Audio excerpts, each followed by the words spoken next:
Hello and welcome to Lecture 1 for Topic 5, where we're going to be learning about the Establishment Clause. Okay, so what are we going to be learning about in this lecture?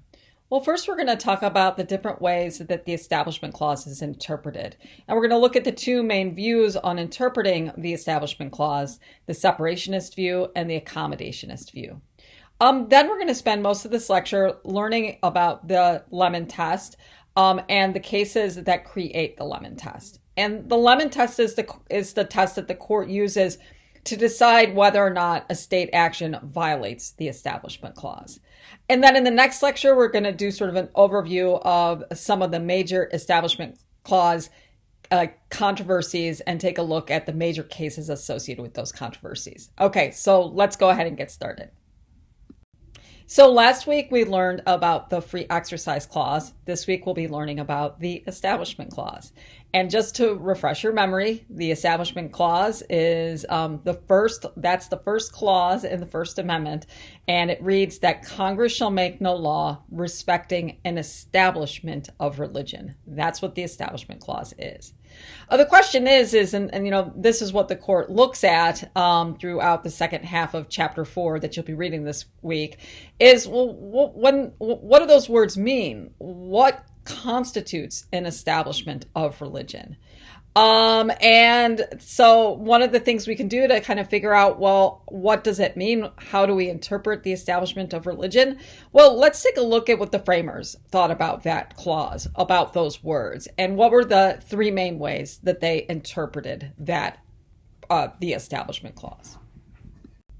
So your textbook offers three ways of interpreting the Establishment Clause, the three main ways that the framers of the Constitution interpreted the Establishment Clause. Interpretation one is known as the separationist view. And this is a way of interpreting the Establishment Clause that basically says there should be this really strict separation between church and state.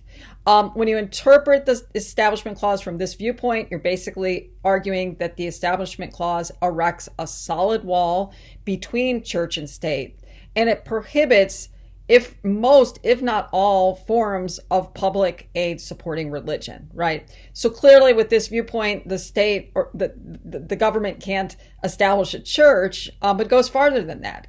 It says it can't pass a law that aids a church. It can't force someone to go or stay away from church. That no tax at all can be used, used to support a religious institution, etc. And so this viewpoint is really that strict wall, a tall and strong wall between church and state. And this was the viewpoint that Thomas Jefferson and James Madison favored when it came to how to interpret the Establishment Clause. They were strict separationists. Most of the other framers embraced an accommodationist view of the Establishment Clause. In other words, most of the other framers felt that the Establishment Clause allows for some interaction between church and state. And there are two main views that are associated with the accommodationist view, or two main ways of interpreting the Constitution of the Establishment Clause. Interpretation two is basically saying that the Establishment Clause may erect a wall between church and state, but only bars the state from favoring one religion over another, okay? And so the real purpose or the meaning behind the Establishment Clause is to prevent the government from giving favor to one religion or support for one religion, but not for the other religions. And so from this perspective, that if a state support is being given in a non-denominational way, in a non-discriminatory way, that aid for all religion is constitutional. The Establishment Clause just bars the state from supporting one religion over the other. So that's the interpretation two. And interpretation three has an even more of an accommodationist perspective. Interpretation three, that That viewpoint interprets the Establishment Clause as only prohibiting the establishment of a state or national religion. And it allows then for any other support, right? That as long as the government's not like, declaring the church, the Catholic Church is the state, the Church of Wisconsin, or the Methodist Church is the national religion of the United States, right? Then everything else is go. So you could use tax dollars to support churches. You could have commingling and intermingling between church and state. From this viewpoint, it really is just basically saying the Establishment Clause is just saying that you can't have a national religion. So where do you stand in terms of how you interpret the Establishment Clause? And since we're just starting this chapter, this is, just a couple of days into it, you may not have a firm viewpoint on how the Establishment Clause should be interpreted. But as you're reading through the cases, see sort of where you fall. Do you tend to be more, give more of a separationist interpretation of the Establishment Clause along the lines of Jefferson and Madison, who are saying that there really should just be a real wall between church and state, and there should be little to no commingling or interaction between church and state? Or do you find yourself having a more of an accommodationist view, where you're saying, well, some support's okay as long as it's not favoring one religion over another, or hey, as long as a national religion isn't established, everything else is constitutional, and which would make you more of an accommodationist. So as you're reading about these different cases, maybe ask yourself, where do you stand, and what's sort of informing your position on how you would interpret the Establishment Clause. Also, does it kind of depend on the context of the case? Do you find that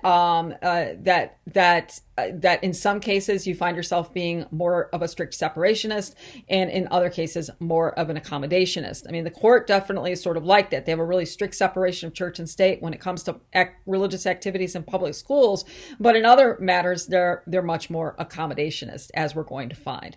And so if you start as an accommodationist, do you change your tune as you're reading the cases? So does your viewpoint change as you read the cases as we move forward? So just keep that in mind as you're going through the cases for this week.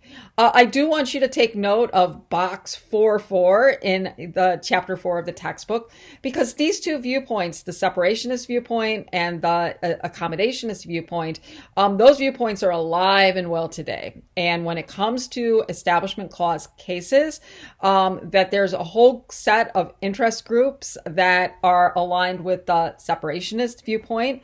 And so when an Establishment Clause case comes to the Supreme Court, those separationist interest groups will submit amicus briefs to basically say, hey, that law is unconstitutional, that there should be this strict separation between church and state. But as you'll see in box 4.4, there's also a whole host of accommodationist interest groups that are more in support of allowing the mingling and the general sort of non-denominational support for all religions. So make sure you take a look at that box, because the struggle is alive and remains alive when these kinds of cases come to the Supreme Court to be settled. Okay, so something I want you to keep in mind about the Establishment Clause jurisprudence is that it can kind of drive you a little batty. And as it says there, that studying Establishment Clause jurisprudence, it can be maddening. And that's because there's often inconsistencies in the decisions of the courts. That it takes a while for a clear standard to develop. And when the standard actually develops, the Lemon test, it's not always applied. Sometimes you get a sense of that the court finds one law unconstitutional, violating the Establishment Clause, but then something very similar will come about and they'll find it to be constitutional. Okay. And so that because of this inconsistency, it's hard to study. So just keep that in mind. And it's also very different than studying the Free Exercise Clause, because even though we had a test that changed in the Free Exercise Clause, right? We have the Sherbert-Yoder test, the compelling interest, least restrictive test, but that stays on the books really for a good 20, 25 years, right? And they did consistently apply it. And then when the court throws throws it out in Smith and creates the Smith test in the early 1990s, they've been applying the Smith test moving forward from there. Now, it's possible that the court will throw it out, but at least when you're reading free exercise clause cases, there's at least a test that actually gets employed a lot of the time. That doesn't always happen with the Establishment Clause cases, so just keep that in mind. And it's often difficult to make sense of where the Supreme Court stands. Now, where we do find some consistency is that when it comes to the Supreme Court cases on religious establishment in schools, when it comes to the establishment in school, that the Supreme Court has consistently kept a tall and strong wall separating church and state. They take the separationist viewpoint. And so that comes from, Bible readings, starting a class with this is all in public schools, Bible reading in a public school where there's a state law saying you have to do it, where the teaching of creationism in schools, even, prayers before a football game in a public school. All of those have been viewed as unconstitutional. So you do find some consistency there. However, there's a lot less consistency on religious establishment once we leave the public school realm for the Supreme Court. And oftentimes they're much more accommodationist when it comes to religious establishment outside of the public school. So when it comes to prayers before starting a session of Congress, or prayers at a town hall meeting, or when it comes to erecting a monument of the Ten Commandments in a public park, having a creche, the baby manger, Jesus manger for the Christmas holidays. There's just they're a lot more accommodationist and also can be a little bit less consistent. So keep that in mind. And so with this foundational sort of commentary on the Establishment Clause is out of the way, let's now move on to examine the most significant attempt the court has made to create consistency in its decision making, and that's what's known as the Lemon Test. Okay, so the Lemon Test. The Lemon Test is the test that the court uses to determine whether a law has violated the Establishment Clause, even though the court doesn't always employ the Lemon Test, and there are many people on the court who want to get rid of the Lemon Test, even though they haven't done it yet. For those of you who have taken an American government class, you're probably familiar with at least the broad outlines of the Lemon Test, because it's generally what's taught in American government textbooks, in my class included, when you're learning about the Establishment Clause. But obviously, in this class, we'll go into a lot more detail about the three prongs of the Lemon Test. See, that's why there's a fork there. You're probably wondering, hey, Professor Hankinson, why is there a fork? Is it to eat the lemons? Well, yes, you could use the fork to eat the lemons, but you'll notice that this is a fork that has three prongs. It has three prongs because the Lemon Test has three prongs as well. And it comes from the case Lemon v. Kurtzman, which you'll be reading excerpts from that in your textbook. So let's go ahead and take a look at the three prongs of the Lemon Test, and then we're going to look at the individual cases that created those three prongs. Okay, so as I mentioned on the last slide, that the Lemon Test is used to determine whether or not a law violates the Establishment Clause. In other words, it's a way that the court can take a look at a law and determine whether or not that law is unconstitutional. Now, keep in mind that there are three prongs to the Lemon Test, and I'll put the prongs up there in a second.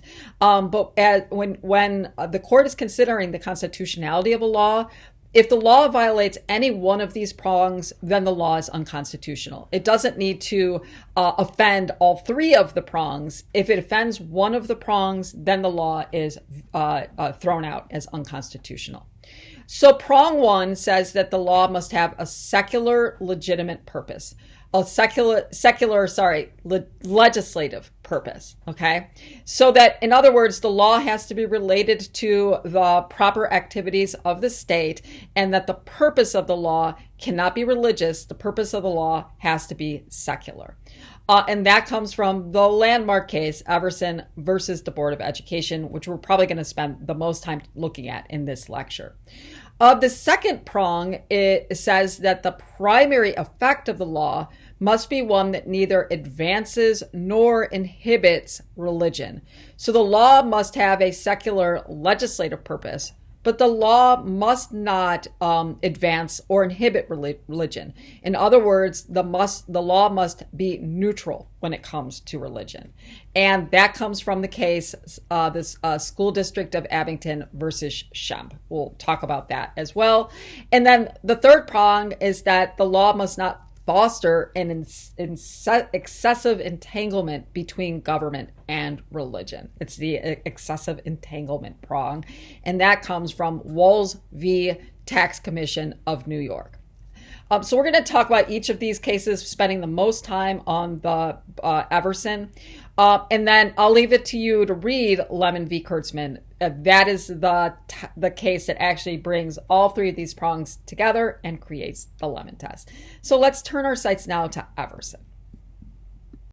Okay, so the first prong, Everson v. Board of Education. It's a case from 1947. It is the first major Establishment Clause case that the Supreme Court hears. It incorporates the Establishment Clause to the states. So just as Cantwell v. Connecticut incorporated the Free Exercise Clause to the states, Everson incorporates the Establishment Clause. What's cool about this case is it defines what constitutes the establishment of religion, and so it is a case that is oftentimes cited in future cases going forward, because Justice Black does such a good job of saying, okay, this is what is the establishment of religion. If the law does this, then it violates the Establishment Clause. It provides the first prong of the Lemon test. And also, as you're reading this case, you'll note that as you're reading it, you're thinking, okay, is this New Jersey law? It's about this New Jersey law. We'll talk about the facts of the case on the next slide. As you're reading it, you're like, man, this is really a separationist opinion. It's really creating this strong wall between church and state. So the text of the opinion really is, and really the heart of the opinion is separationist. But the outcome of the case is accommodationist. It allows for some support of the state that goes to a religious institution. So let's take a look at the facts of the case. Okay, so as you can see from the picture there, that Everson versus the Board of Education has to do with transportation to school. And in this case, it's public taxpayer support for transporting students to religious schools. So the state of New Jersey at this time period, they had a law, and that it had to do with a law regarding transportation to school. And what this law says is that school boards are authorized to transport students to public and private nonprofit schools. If public buses transport students to public schools, those public buses must also transport students to private nonprofit schools, even if those schools are religious schools. So it's sort of like, hey, the law says that if public buses are used to get kids to school, those public buses must take both kids going to public schools, but also to private nonprofit schools, including religious schools. Now, in this case, the city of Ewing, New Jersey, they didn't have any high schools in their city. It was too small to have a high school. And so as such, the school board in Ewing, New Jersey, they made a choice to reimburse parents $40 for the travel expenses, okay? And so that basically parents had to take their kids to school. That was $40 for the year, or for the school year. Keep in mind it's 1947, so it's somewhat money, you know. And so basically that the parents could only transport their kids to these three neighboring schools that the school district identified. So there were three public schools that parents could take their kids to, and there were four Catholic high schools that were designated for reimbursement as well. So to get the reimbursement, you could send your kids to one of the three public high schools that the school board designated, or one of the four Catholic high schools, which the school board designated. There were no other private schools that were involved, no other religious schools that were involved, only Catholic schools. And that pissed off Everson. So Arch Everson, he lives in New Jersey, and he thinks this law is unconstitutional. basically saying, look, I'm a local taxpayer and I pay my taxes. And basically, you're taking my tax dollars and you are using those tax dollars to basically transport kids to get religious education. And he said that violates the separation of church and state. From his perspective, it violated the Establishment Clause because basically that the state is providing support for a kid to go to a religious school in order to get religious education. And Everson said that violates the Establishment Clause of the First Amendment. So the question before the court in Everson v. Board of Education is, does reimbursing parents with tax dollars to transport their kids to private religious schools, does it violate the Establishment Clause? It's a very, very close vote. It's a 5-4 decision. And they find that New Jersey law does not violate the Establishment Clause. In other words, that New Jersey law is, in fact, constitutional. There's significant disagreement on the court over this. Obviously, it's a 5-4 vote. So while we're going to take a look at the majority opinion, I really encourage you to read the dissenting opinions in the textbook as well. So let's look at how the court got to this decision that this New Jersey law was constitutional. So Justice Black writes the opinion for the court. And since this is the first major Establishment Clause case that the court deals with, they take their time to basically start sort of from the beginning. And Justice Black, says, look, let's start with what's the purpose of the Establishment Clause? Why is the Establishment Clause in the Bill of Rights? And he says there are two main reasons, and we kind of talked about this last week about the purposes of the religious clauses. One, he says that the Establishment Clause is in the Bill of Rights because it protects the individuals from harm. That joining church and state can really magnify the power of these two institutions. And we know that the state can be mighty, and religious institutions can be mighty as well. I was raised Catholic. I know, it can have a mighty influence on your life and on morals beyond that. Any church can, not picking on the Catholic Church. And so, joining their forces, basically super magnifies the powers of both of these already powerful institutions. And that when you join the church and state, particularly if the state is joining with just one church, one sort of denomination, that can result in religious conflict. That we talked about that last week. People might feel like, ooh, the state is aligned with the church. I better go to church, or else there's going to be some sort of consequence for that. And so that was the first purpose, that we disestablish church and state because we want to protect people from coercion, from fear, from persecution. We also want to protect them from these mighty institutions. And also, we talked about this last week too, that the purpose of the Establishment Clause is to protect the most important type of freedom. That's the freedom of the mind. And that, in his opinion, he says forcing someone to pay taxes to support religious beliefs that they don't support, it's one of the gravest assaults on liberty, right? It's like I pay taxes and you're taking my taxes to support a Catholic church, and I don't believe in Catholicism, but you're taking my taxes anyways. And so it's seen as a grave offense. And he, makes this great point that true religious faith doesn't need state support, right? You get support for your faith, for your church, for your religious beliefs because they're compelling and they appeal to people and that they draw people in as adherents. You don't need the state support to do that. It should be the value of the belief system itself that can stand on its own 2 feet and bring people in. And that's why we need the Establishment Clause. The next thing that Black does is that he goes on to define what constitutes an establishment of religion. So basically that many subsequent cases will look back to this list. It's sometimes referred to as the forbidden territory because he's basically saying this is what all of these things constitute an establishment of religion. Obviously, state or federal government can't establish a church. They can't pass a law that aids one or all religions. This is, again, his interpretation, the court's interpretation of what constitutes an establishment of religion. Can't force someone to go to or stay away from church or profess a belief. No tax of any amount could be levied to support religious activities or institutions. States can't participate in affairs of any religious organization. Basically, this is a huge wall separating church from state. It's very separationist. And basically says that, that long list is what constitutes an establishment of religion. And any law that enters into this so-called forbidden territory is unconstitutional.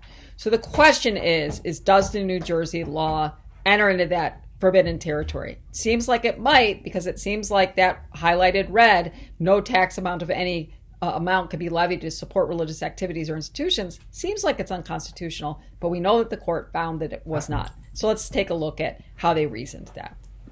Okay, so Justice Black starts with telling us why we need the Establishment Clause. Then he goes on and says these are the things that constitute an establishment of religion.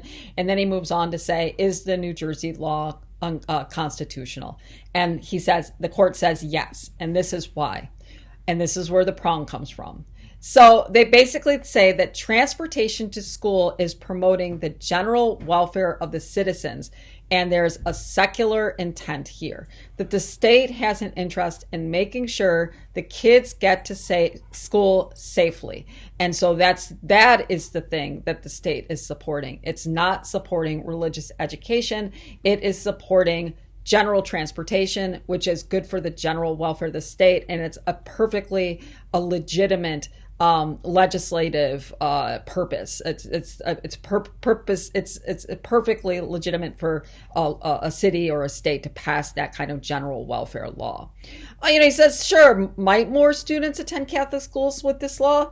Yeah, but then he goes on to say, that's not any different than the fact that we have, fire departments that put out fires of not of public buildings, but also religious buildings, Catholic schools. The police, sanitation, we make sure that sewers go to all types of institutions, whether they're religious or not. And he's basically saying, we put out fires, police come if there's some sort of, malfeasance at a building. We have good sewer and water, regardless of the type of building it is. It's for the general welfare, just as transportation is. And he basically also says that by denying this transportation to the religious schools, it's kind of hostile. It's adversarial towards religion. The state must be neutral to religion, and this is a way of being neutral. Now, make sure that you read the dissents, okay? There's a great dissent from Justice Jackson that basically says that New Jersey has a law that is saying that you can only send your kids to public high school or Catholic. It's not any other religion. And so he sees this as being discriminatory because it's only allowing parents to go to Catholic schools. So he sees that as support. And you'll also read about Justice Rutledge, who's basically just sort of like introduction of any form of support, tax support is a violation of the Establishment Clause. So make sure that you read those dissents. Okay, so Everson versus the Board of Education gives us that first prong, that the law must have a secular legislative purpose, and the general welfare associated with transporting kids to school in order so that they can go to school was regarded as a secular legislative purpose. So let's take a look at the other two prongs and take a look at Schempp, or the School District of Abington v. Schempp, that gives us the second prong, and then Walz v. Tax Commission, that gives us the third prong. We're just going to do a quick overview of these cases. I'll leave it to you to read in more detail about these cases in the textbook, as well as the text, the Lemon v. Kurtzman that articulates the Lemon test. I think we take it for granted today that when we think about public school education, there's really, there's no overt religion that takes place in the public school classroom. You don't recite prayers at the start of a day. You don't read Bible verses over the public announcement system. You're not supposed to have prayers at graduation. If your high school did, they were violating the Constitution. All of those things have been deemed unconstitutional by the Supreme Court. But that's a relatively new phenomenon. Up until the 1960s, many states had laws in the books that mandated that Bible verses were going to be read over the public announcement system at the start of school. Prayers might be read in the classroom. Students would be led in prayer by their teachers, all in public schools. But, in the 1960s, people started getting angry about that. Not everybody, a lot of people were really supportive of prayer in public schools. And in fact, when these decisions came down, Engels v. Vitale, you'll read about that in the text, and this one, people were angry about it. They thought it was, wrong to remove religion from public schools. But some people didn't agree with that. And the gentleman that's there in the photograph is the high school student, Ellery Schempp, who is the subject of this case. And there he is 50 years later, next to a picture of this landmark case about Bible reading in school.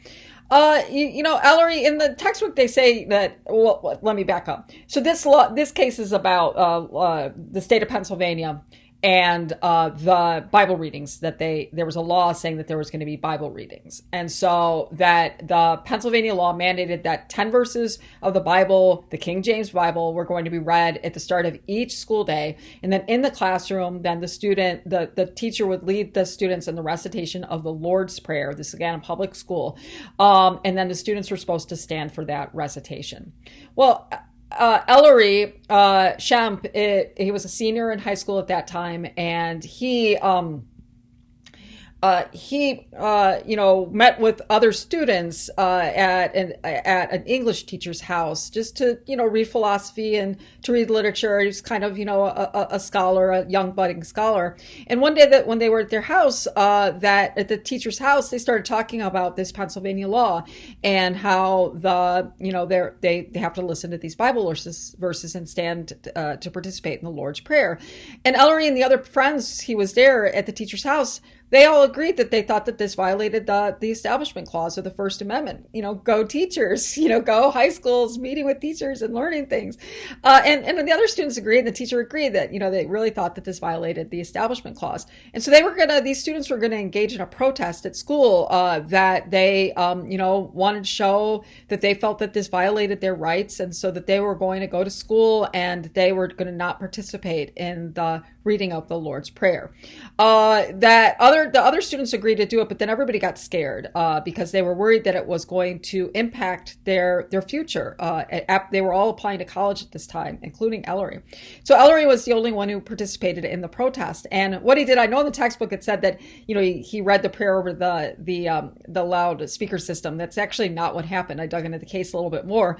What he did is that he brought a Quran to the class room, and that when they read over the loudspeaker, they read the Bible verses, and then when the teacher led the students in the Lord Prayer, Ellery decided that he didn't want to participate. He felt it was against his rights, and so he sat in his chair and he got out the Quran and that he brought, and he was paging through it, and he wanted to stand up and start reading from it, but he was like terrified. He thought he'd get in huge trouble for it.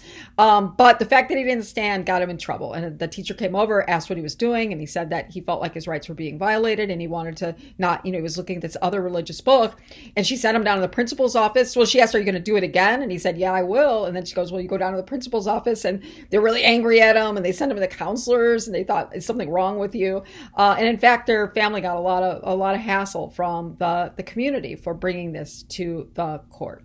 And so I'll let you read about this case in more detail in the textbook. I mean, the question before the court was reading the Bible and the verses and the Lord's Prayer in public school a violation of the Establishment Clause. In an 8-1 decision, they said yes. They basically said that that because of Everson, the law must have a secular purpose. There's no secular purpose for this law. The primary effect of this law is to advance religion. And so that's where you get the second prong. They're basically saying, this law doesn't have a secular purpose, and not only that, but it's endorsing religion. It's advancing a religious perspective in a public classroom, and that violates the Establishment Clause. Okay, this is a case about the tax exempt status for religious institutions in the state of New York. And the state of New York is not allowed alone in those religious exemptions, tax exemptions. Most states, if not all, have those on their books. And I couldn't find a cool picture of Frederick Walz, but that Christianity Today wrote an article about him, so I put it up there instead.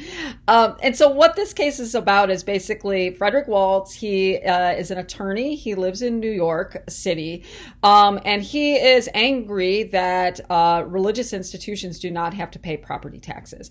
And he's not angry because he's anti-religious, but he just feels that he has to pay more property taxes in order to provide for public services like police, sanitation, fire department. He has to pay more because religious institutions aren't paying their taxes. So he kind of feels like he has to pay more taxes, and in doing that, he's basically supporting religious institutions because religious institutions don't have to pay taxes, yet they get public services. And then not only that, since they're not paying taxes, they can use that money to promote their religion, to grow their church, right, to hire new pastors, etc.